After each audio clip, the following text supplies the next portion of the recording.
We have been building an app throughout this course, but it's time to start publishing that to our user. In Module 2, we've been talking about building, compiling, and deploying an app and what it means. Let me have a quick overview. Building an application means converting the source code into a format that can be installed and run on a device or a browser. Of course, each platform have different requirements in order to make that happen. Once you build your app, then you need to distribute it to your user. This involves deploying your app throughout various channels. It could be Apple App Store or Google Play Store, or it could be any web hosting companies that you can publish your web application into it. Before you distribute your app, build, and even publish, there are certain steps that you need to follow. Of course, versioning was one of them that we discussed in Module 2. But there are more things that we're going to talk about it in this module. Let's have a quick overview of what we're going to cover. We're going to go through pre-checks of what you need to prepare before publishing and deploying your iOS, Android, and web application. And finally, we're going to go through the reusability in development, going through the libraries in FlutterFlow, how it works, and how you can leverage libraries for your next project. I'm very excited about this moment because we put a lot of effort behind building our app, and it's time to make it available for everyone. Then, let's get started. After all the efforts spent building our app, we're ready to publish it.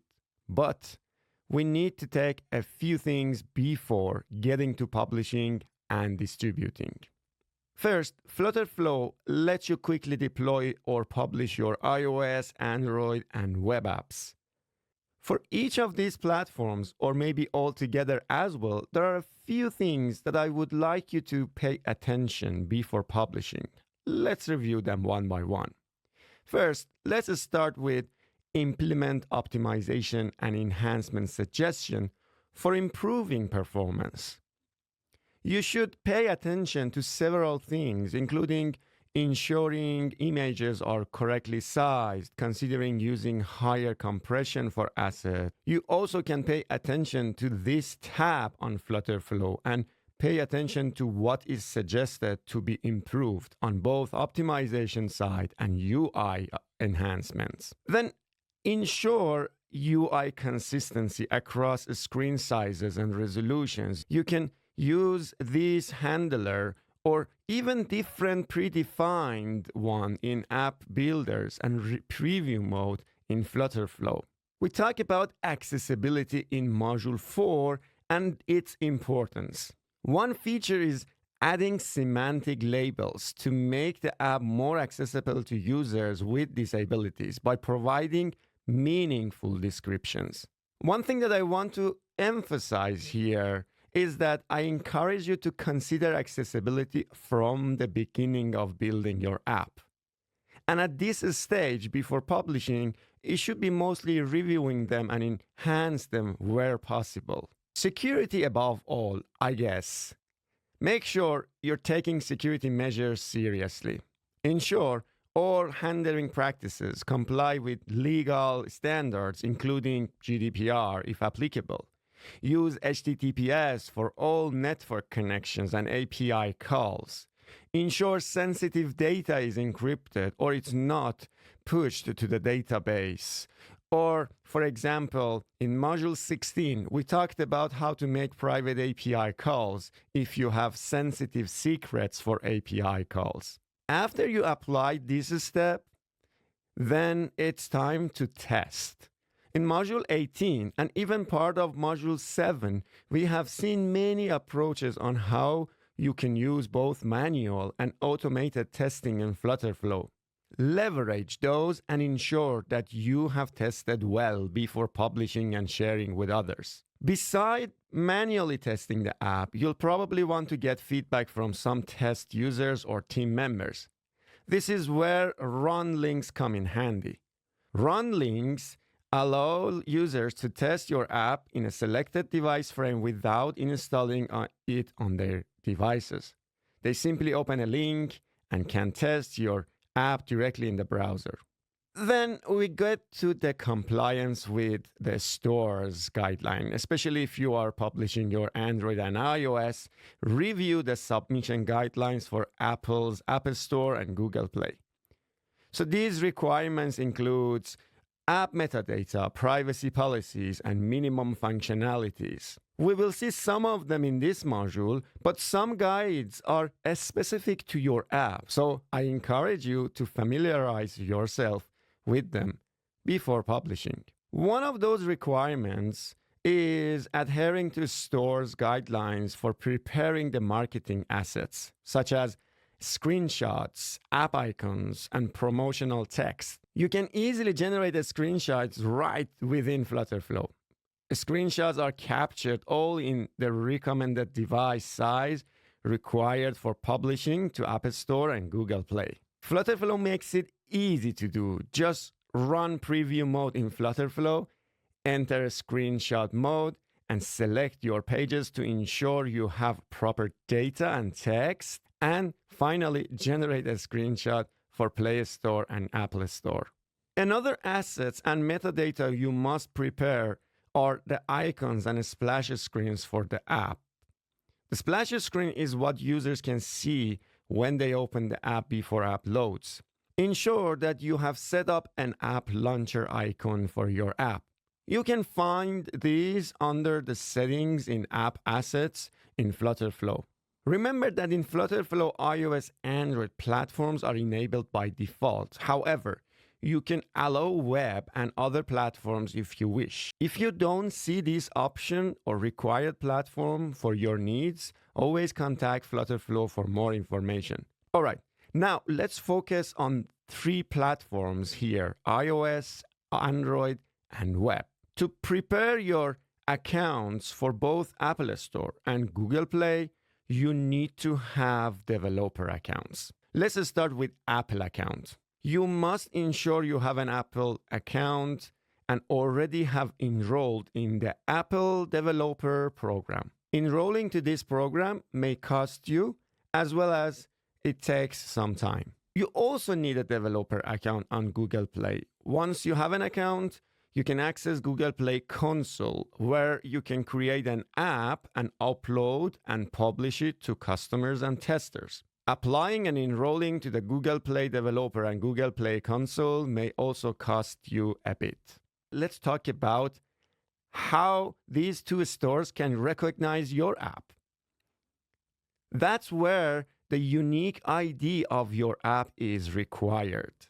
This unique ID is called a bundle identifier or bundle ID. It uniquely identifies an application in Apple Store and Google Play's ecosystem. The package name in FlutterFlow is actually a bundle ID. No 2 applications can have the same package name or bundle identifier. To avoid conflicts, Apple or Google encourage developers to use reverse domain name notation, like io.flutterflow.ecommerceflow, where the io.flutterflow usually represents our company domain in reverse, and ecommerceflow represents the app name.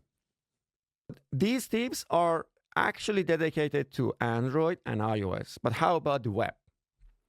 To publish a web application, you typically need a domain and hosting, where your website assets will be hosted and served to your customer on internet. FlutterFlow provides free hosting as well as subdomain for your project. You can always deploy your web to your hosting or have your own domain if you wish. Now that we talked about the prerequisite of deploying, let's talk about strategies of publishing and deploying to our customer. Typically, you want a testing or pre-production for testing and a production app. which means everyone can publicly download or use your app. Let's see what it means in the context of iOS, Android, and web. For Android, you can leverage the different tracks available in Google Play Store for your app. For example, internal testers are more for users who are going to test apps and are internally working in the company. But still, they can download the app from the Google Play. You can always first deploy your app to this track so that only limited people can download it. Then you have the closed testing, which you can invite people to that. And when you deploy your app to this track, only those invited people can download and test your app. Then you can go to the wider audience and have an open testing, but still your users might need to opt in order to get the app. And finally, when you are ready, deploy to production and everyone can download on Google Play. The same thing can happen on iOS as well. For iOS, you can leverage Test Flight from Apple, which allows you to invite people to test your apps by installing them on their phones.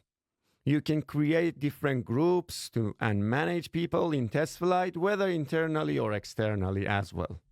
And finally, for web, this means publishing your app on different domains where a group of people know or can access the URL to test. Depending on your strategies, you may have even more than one domain. Using these strategies can help get feedback in different stages and with wider tester audiences before you publish your app to everyone in production. Typically, that's what we refer to environment or dev environment. I encourage you to take a look at the dev environment in FlutterFlow. All right, now that we have the strategies in place and we have prepared what is needed to deploy and publish, let's see how you can do that. First, FlutterFlow helps you to deploy directly from the setting menu after you have prepared the prerequisites. For example, for Apple, you have to follow certain steps to ensure your app can be deployed from FlutterFlow. Information such as private key, Apple ID, key ID, and so on. I'm going to demonstrate this in the upcoming video. But you can always follow the documentation as well, because these are just a few steps that you need to take. For Android, you also need to select the track you are looking for and other requirements before deployment, like uploading your service account credential. Again, I'll demonstrate this, but you can also always follow the instruction. You also have a few steps to follow for the web, including adding extra information about your project. Just remember that for web, you must ensure all features from FlutterFlow and packages are supported for web. Before publishing on web, ensure that you are providing general information such as SEO title, description, or your favicon for your web. While FlutterFlow deployment and publishing features are great and can help a lot, there are other ways as well. Let's talk about them. First, you can download the generated code, and then you can build and deploy your application from your machine. In this case, you can use Flutter CLI, which can help you to build your application. Here are 3 commands for different platforms that you can simply run and get your app ready to deploy. Please read more about deployment with Flutter CLI on Flutter documentation website. And finally, the third option is to use external services to help you build and deploy your Android and iOS app. For example, platforms such as CodeMagic help you build and deploy from their platform. Or for web, you can deploy your app on services such as Firebase Hosting, GitHub Pages, and so on. You can also have your preferred choice. But the great thing is that most of the steps for preparation before publishing almost remain the same. Beautiful. We have talked a lot about preparation, and all the checks are now marked. Let's go ahead and see how we can deploy in each of these platforms. All right, after going through all the pre-checks and the app is now ready to be deployed, time to see how we can do that. So I have to tell you a few steps before we start the demo so that you are prepared. The first thing we need to do is we need to go to Apple developer account and create a bundle identifier. So then we need to add a new app to App Store Connect. Then we need to add necessary IDs and keys that I will show you to FlutterFlow and then connect our FlutterFlow in order to be able to deploy your app from FlutterFlow to App Store Connect. And then finally, in App Store Connect, when the app is coming and the processing is done, submit your app for final approval. That may take a few hours or even few days. You may not even get the first time approval. You may get rejected and need to fix and then come back and again apply. But don't worry, I'm sure you will deploy your app to App Store at the end. All right, now let's get to the demo. Here is my app. Let me just go to the setting. So the first thing I started to do looking at the app details. So we have a project name here and the package name. The package name is going to be our bundle identifier. So this is our bundle ID. Let me just copy that. And the display name is the name of the app that after installing will appear on the screen of the mobile. There is nothing else that we want to do here. Just copy the package name. Next is to make sure that our app assets, including a splash screen, the launcher icon, Android adaptive icon, and error message icon, all are ready for our application. I created this icon with ChatGPT. So as you can see, it's an AI generated. Looks pretty nice. E-commerce course app. It actually resonates with the app. And then I defined this preview here with whatever I liked here, as you can see, and also the launcher icon. So one tip I want to give you here that as soon as you have your icon ready for the app, so you can use a website called Icon Kitchen, and then you can use different ways to generate the icon. And you can see that this is my iOS that's going to look like this. Or this is my Android, which is going to look like this. Beautiful. And then even for web, we have this favicon so that we need to prepare for web deployment. So I needed the iOS for now. I played around a bit and this is the best I wanted. And this is my icon. I downloaded so that then I could come and upload to FlutterFlow. Another way that you can do if you really want to do that with generated code, make sure that in your generated code, you are running a command as Flutter launcher icons generate. So you can use this package that will also generate all of these icons that you want for your package if you are using local deployment. All right, so now let's get back to the settings. So this is our assets already. Another thing I wanted to make sure that we have is the platform settings. So I already enabled the platform that I want, iOS. It was actually already enabled. There's only two settings here that I need to define. First is the iPad support, whether I want for my app or not. In fact, I made my app responsive. We had a video for that. So I'm just going to keep that for iPad as well. And then the minimum iOS version, which in this case, I will leave it as the default. But if you know you want higher version or lower version, so you can put that number. However, you cannot go less than some numbers. Always check the documentation for this number. And lastly, I checked my permissions. So these are very important, depends on your app. For example, we had the photo library and cameras enabled, and then these two are enabled. I cannot even disable them. And you see that there is also default text message here, which you need to have.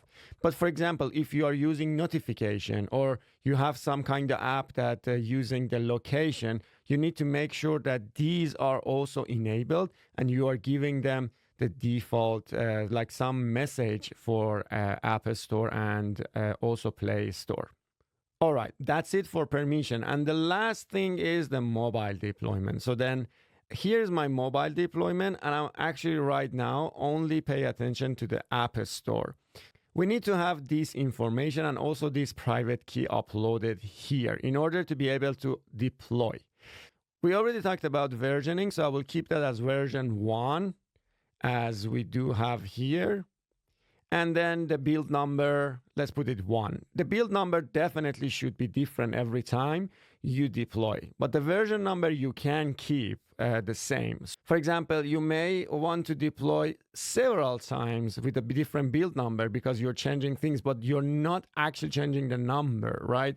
This is just because maybe you've been rejected or things like that. But every time you deploy, you need to change this. Otherwise, you cannot deploy your app and it will be actually rejected. And last thing I want to show you is the privacy manifest configuration. These are very specific to applications that are using some kind of APIs that requires system level access. For example, getting access to the disk space or system boot time and things like that. So if you really have an app that has that level of access, you can enable or disable it here. Make sure you're checking documentation for this as well. But the most important things we need to do is actually these 4 fields. Let's go ahead and do that. As soon as you log into the developer account, you are coming to this page where you need to go and register your identifiers or certificates, profile, and keys, as well as the apps here. First thing that we need to do, we need to register our app identifier. So here is the certificates, identifiers, and profile settings. So let's go and create a new identifier. Here is where you need to define what type of identifiers you want to register. So there are different ones, but the one that we really want is the app identifier. Then I'm going to select the app. This is going to be an app. The next thing you want to do, you want to define your capabilities of your app. So like if you really want to get access to the Wi-Fi information from the app, or if you have some kind of access to the game center, or you're kind of having access to health kit. These are like the extra capabilities that you need to register and also follow certain step for that. So this is very important if you are having any of these capabilities in your, or needing any of these capabilities, like accessing to wallet, you need to come and enable it here. So for our app, we don't have any of this, so then we should be good to go. Let's go ahead and write a description. This is optional, but you can do that if you want. I'm just going to say my FlutterFlow course app. And here you can define your bundle ID. I already copied that from FlutterFlow. So this is going to be my unique bundle identifier. Let's go ahead and continue. And if all looks good, register. And there you go. We get an error. This was actually on purpose. I just wanted to show you that if your bundle identifier that you chose is not unique, you get some kind of error. This was important to show you because it might happen that you put some kind of identifier that is not unique. Once the identifier is registered, then you need to go and add your app to App Store Connect. Then you need to go back to the main page and then go to the App Store Connect apps. Once the App Store Connect is loaded, then you need to go and register a new app. So you need to define which platform you are going to deploy this app. So as of now, I'm just going to select iOS. Then you need to give a name to your app, choose a primary language, and then choosing your bundle ID that you just added. All right, let's go ahead and have the bundle ID. The next is SKU. This is actually a unique ID that is not visible to other people. So it's just for you. So though you can use any string here. So I'm just going to go and use my app right now and give this user a full access. There you go. All right, that's it. Creating an app is done. Let's go to the next step. Once you created your app, then you have access to upload the metadata such as the screenshots, promotional text, description, and all of this information needs to be added for sure. And one of the interesting part is the build. So that's exactly what you are doing from FlutterFlow. You upload From there, build, and everything gonna be ready here. You see your build in this case. Also, you can use the upload tools, and if you are choosing to deploy from your machine, as we discussed in the previous video, so you can also upload it with tools and then see it here. And if the reviewer, because someone is going to review this app, needs some access, like you need to create a specific username to log into your app, please do that also here for that reviewer, and then give some contact information.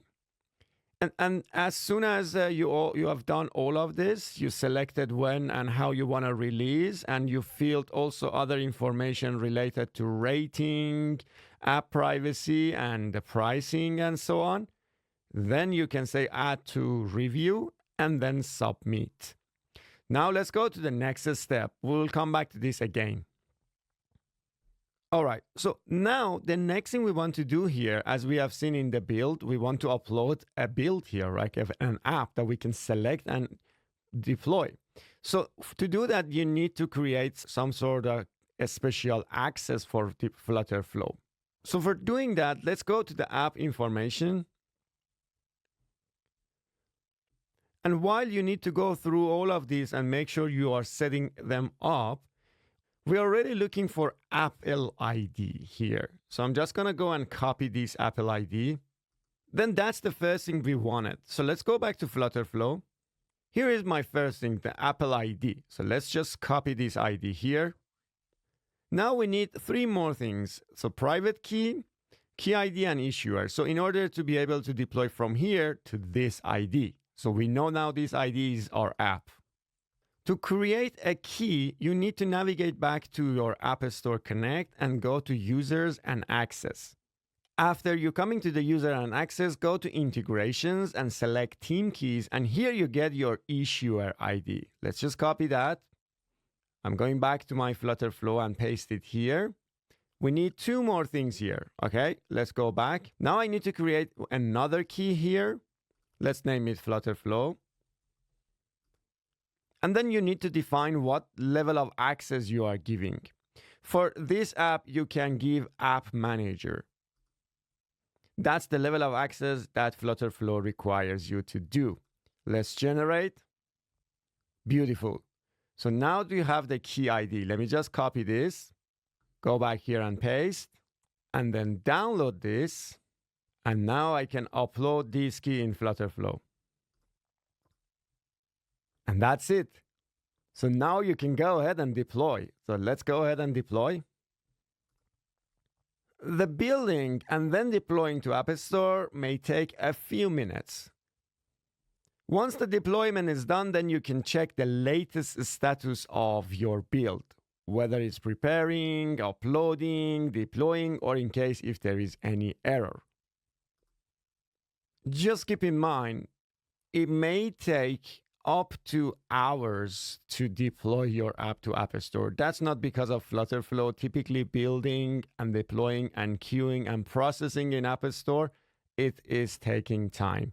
So you need to be patient here, but you can always come back and check the latest build status.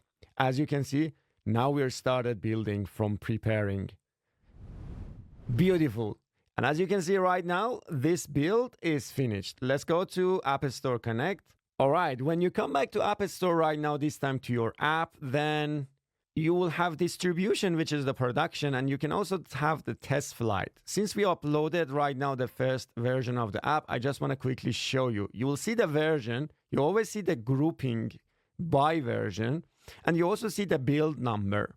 And if you want to test this in test flight, for example, which I encourage you to do for testing before publishing, you also need to go through some checks here. And once you're done, then this app is going to be ready for testing right away for all of your testers. Beautiful. So now I'm going to go back to distribution and show you a few things here. First thing first, we need to upload the screenshots here. So how can you do that? We mentioned that FlutterFlow will help you. And FlutterFlow does. So in fact, if you come to the preview, then you will find all of your pages and make sure, go to the screen mode and then check what screens you want to take. and check which platform you want to create a screenshot. For example, I want for Apple Store, and then generate. So you need to make sure you choose at least a good app. Like this one, it actually doesn't really look good. So what I'm going to do right now, I'm going to go and switch my page to potentially maybe this one. And in fact, you can even create more. Like you can say this, this, and even this. Good. Then what I can do, I can come here and say capture selected one. Let's regenerate. The good thing is that I'm going to get all the screenshots for different sizes, including iPad and different phones that is required. So in total, for my app right now, I'm getting 15 a screenshot. Nice. Let's go and download. Once you downloaded the screenshot, go ahead and upload them here. You can even create custom one if you want. But now let's go ahead and see how you can add a build to this version. So here is the build that is appearing here. You can select which build number you want. If you build more than one, like that's the reason you have the build number. You can select the one that is tested and it's all good. All right, that's it. And once you are ready and all the fields and information are fixed, then go ahead and submit for review. All right, now get ready for deploying our Android app after we successfully uploaded our iOS application. I'm going to start with some pre-checks. First thing first, that everything that we mentioned in the pre-checks, it's all good.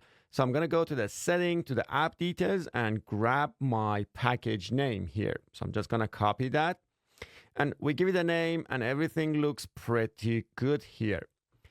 The app asset, though, we already prepared that with the splash screen, and I defined it here in this case, then the launcher, as well as the Android adaptive icon. And I have created all of this with this website, the icon kitchen. So then this is going to be my app icon appearing on Android in this case. Beautiful.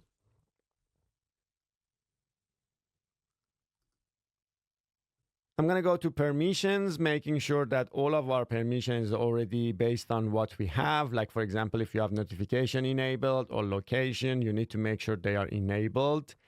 Beautiful. Everything is looking pretty good. Now I'm ready to go and connect my mobile deployment. In this case, we're going to actually connect our Google Play Store here with some service account credential. Okay, the service account credential is a kind of special account that you create in Google Cloud that enables you to communicate from server to server.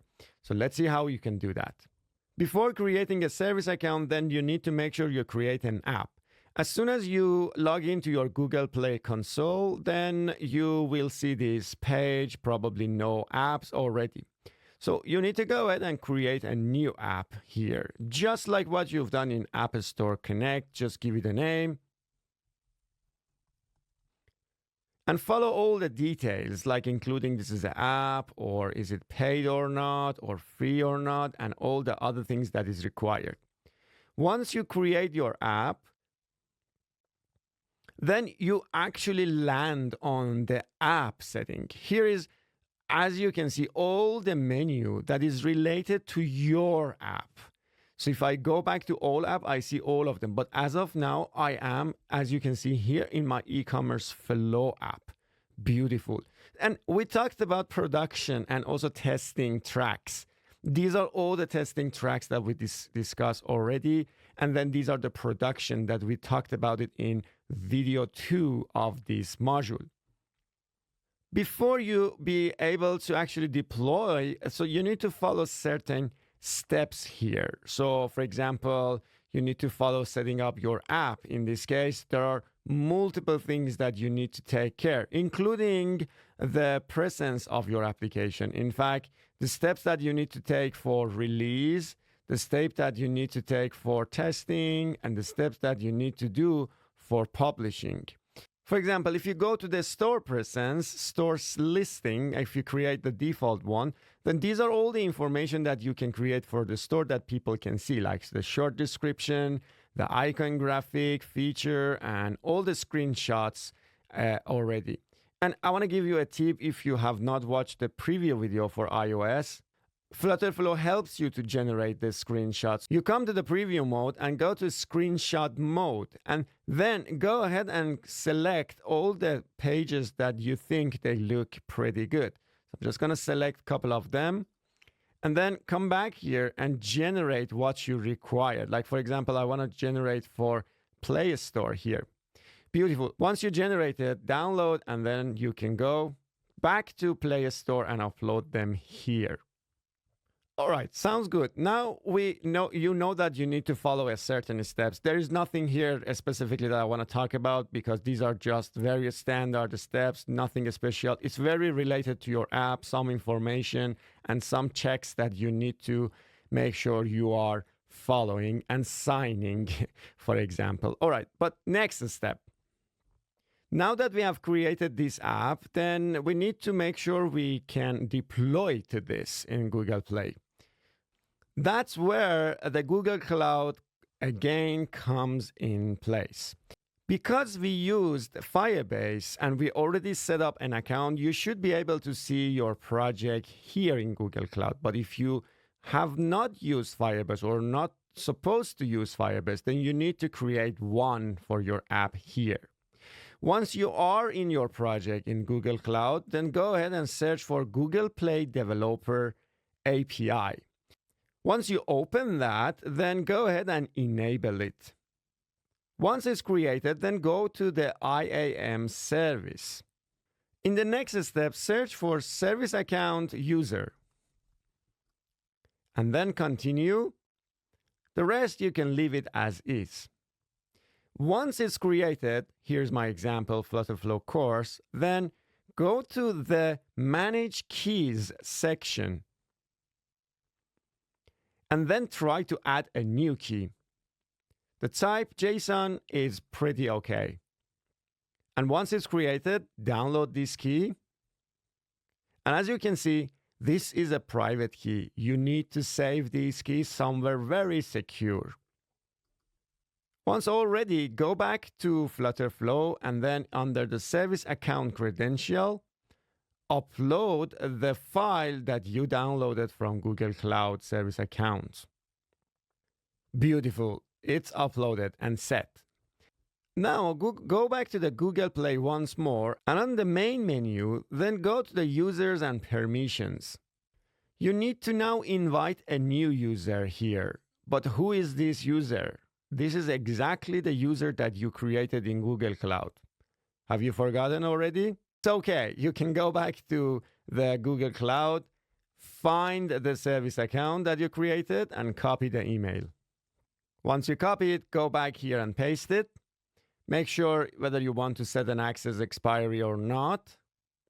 And then you need to give some permissions. Which app? So in this case, I'm going to select the e-commerce flow app. And then give the permissions that you want. So in fact, the permission you want is for releasing. So I'm just going to select the release. And you should be able to also edit and delete the draft app because this is the app that we already created and it's not yet completely done. And these permissions should be good enough. Let's just apply. Beautiful. All right, that's it. We should be good to go right now. Now let's go back to FlutterFlow, Google Play. Under the Google Play Store deployment, now you need to select where you want to deploy. First thing first is that we still have the version. I want to keep this version as same as the iOS, so keep it as build number 1. And I want to actually deploy to internal track. Let's say we decided to deploy this version for testing right now. All right, I'm just going to go and hit the deploy button. And just like iOS, that it may take a few minutes to deploy, then we're going to wait a bit until the last message is finished and our app is deployed.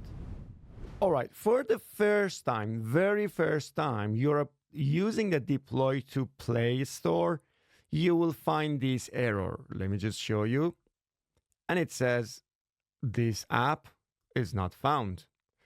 It's just because for the first time you need to do that manually, but then after that, the subsequent deployment can be handled by FlutterFlow.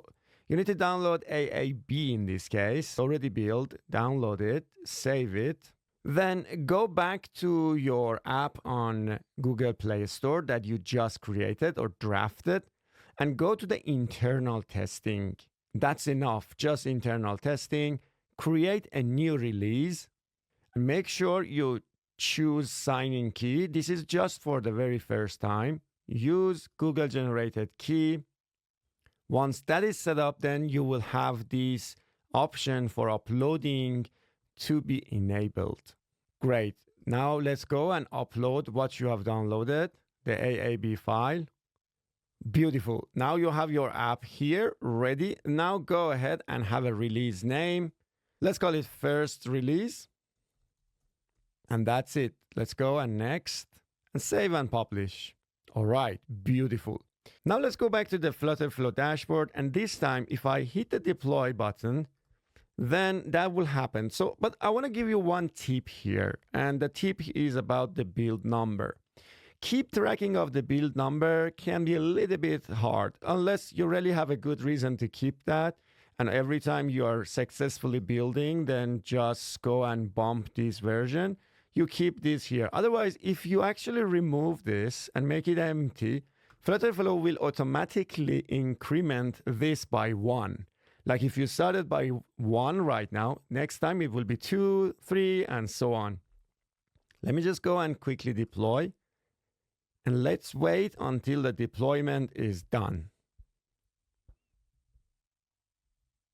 Until it's preparing and building again and deploying to Google Play, I want to give you one more tip about this little orange icon, or it says download key store.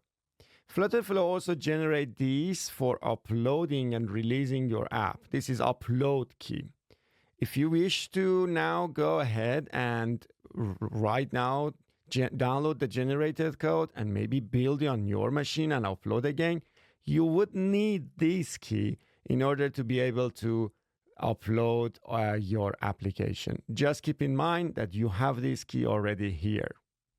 All right, that's good. Let's go ahead and check the build status and wait until that is done. Beautiful. Now it's finished and we are ready to go and check on Google Play Store. All right, back to my internal testing. Right now, I'm just gonna go and reload this testing track again. And you will see now I have another version here, version 2. Even though I have not defined the build number, it was automatically bumped here. And I have my version and the build number. But as you can see, this is draft. But let me explain this quickly. When you deploy from FlutterFlow, then you have some advanced setting here. So for example, you can upload your upload key store yourself, or you can submit this deployment as a draft. The good thing with draft is that then you can go and review manually and submit it yourself.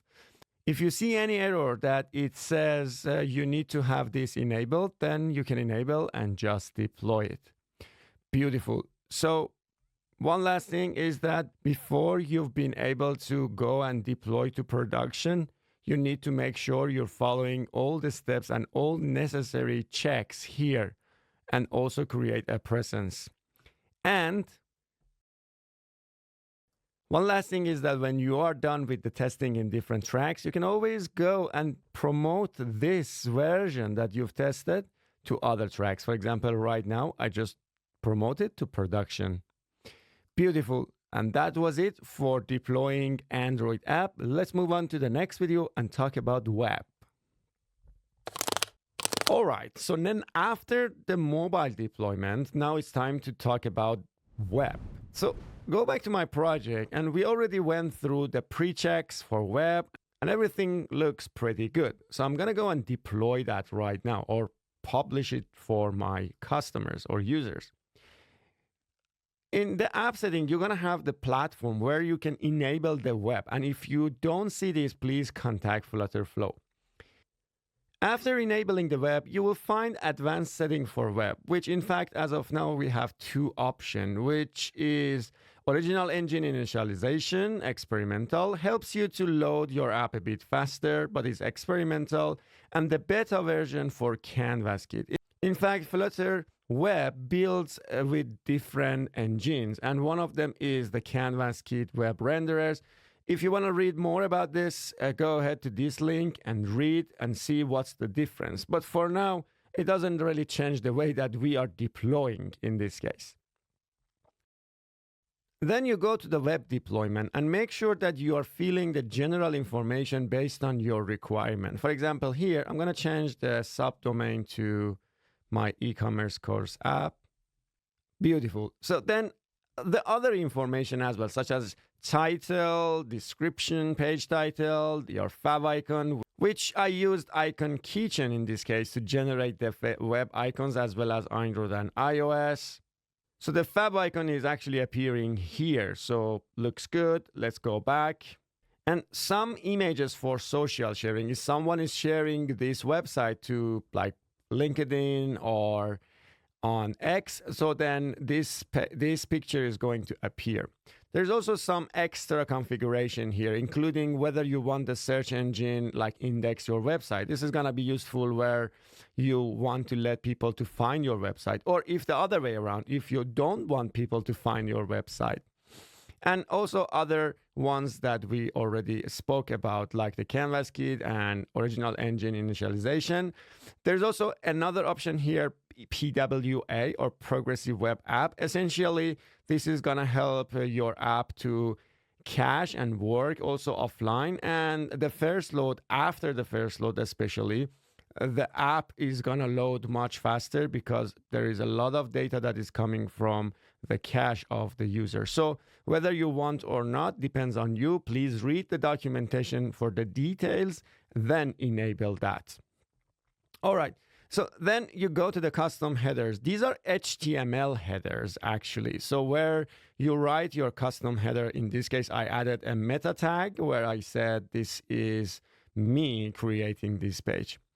Then we get to the custom domain, where here, what we want to do right now, we're just going to go and add a domain that we already have instead of having that subdomain from FlutterFlow. You can even have the www if you want in this case, and you get another record.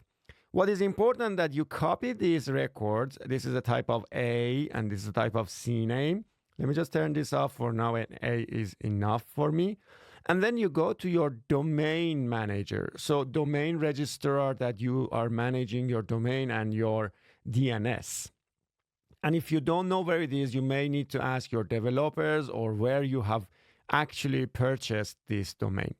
So then let me show you an example how it will look like. This is my domain registrar. This is my Cloudflare, but it actually doesn't matter again, because what really matters is that as soon as you find out where are these records under DNS for your domain or DNS management, then you can come and add a new record. It might differ from your registrar to my registrar, but as soon as you find the A type here, you get the different types.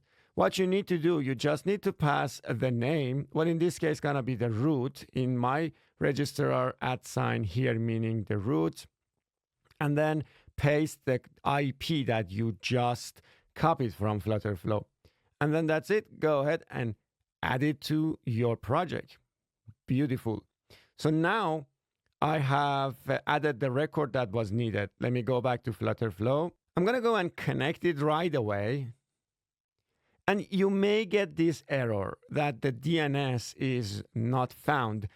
Typically, this is because it may take a few hours, minutes, or sometimes up to 2 days that the DNS records be propagated properly so that FlutterFlow can access it. All right, though once it's ready, then you can come back here and connect, and then you should be able to open your website. Once publishing is done, you will see where it's live, and also you see a history of your deployment. Let me just click on that. Beautiful. So my app is now up and running on web. Before I end the video, let me just give you 2 tips here. First thing, if you're having some kind of header, such as like Google Analytics or things like that that you're using for your web, The custom header is where you can also come and add those scripts. The second tip is that because we are using Firebase, you need to come back here for this subdomain as well as the domain that you are connecting.